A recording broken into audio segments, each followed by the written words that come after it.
Якутские национальные игры представляют своеобразный жанр народного творчества, раскрывают национальную культуру и быт якутского народа в общей системе физического развития человека и физического воспитания ребенка. Сегодня мы хотим познакомить вас с играми, которые созданы на основе якутских национальных игр и адаптированы для детей с инвалидностью.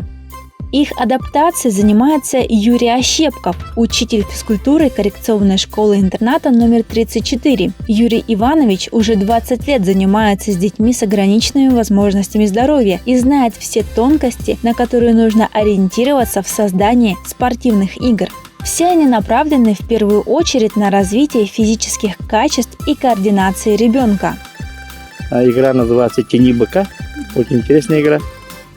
Там не только развивается сила, но и развивается мелкая моторика. Работают пальцы рук и, конечно, физические качества и сенсорика. Основные правила этих игр, что у кого меньше времени тянет до доски, тот и выигрывает, становится победителем. Самого тяжелого быка тянет, значит, он самым сильным становится. Кондиционная игра. Игра называется лошадка. Человек, именно ребенок должен развивать свои кондиционные способности. Основные правила если ребенок коснулся одной ногой в землю или пола, да, если проводишь в зале, то пола, то проигрывает, выходит из игры. Когда играет вот эти игру по команде, да, у нее на время тоже тестируешь ребят, которые кондиционные способности.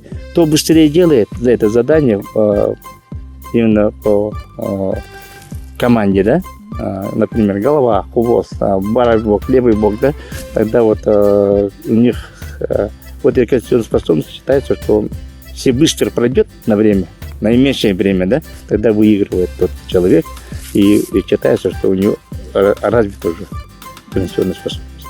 Третья игра – это метательная игра, в основном направлена на сенсорику и кондиционные способности.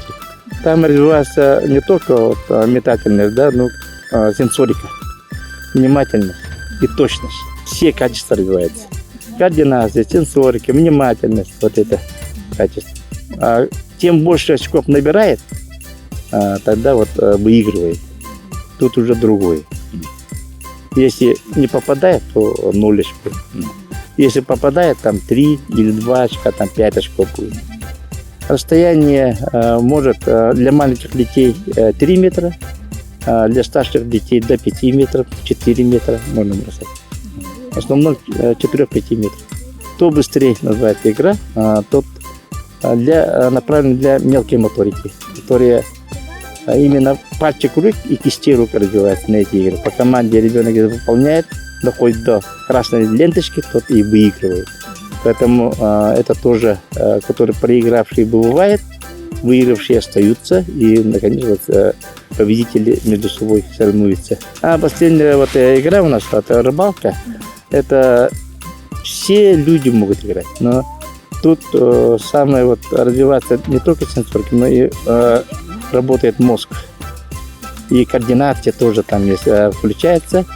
И должен внимательно, у кого терпение есть, тот может выиграть эти играх. Как видите, все игры можно создать из подручных средств и играть всей семьей.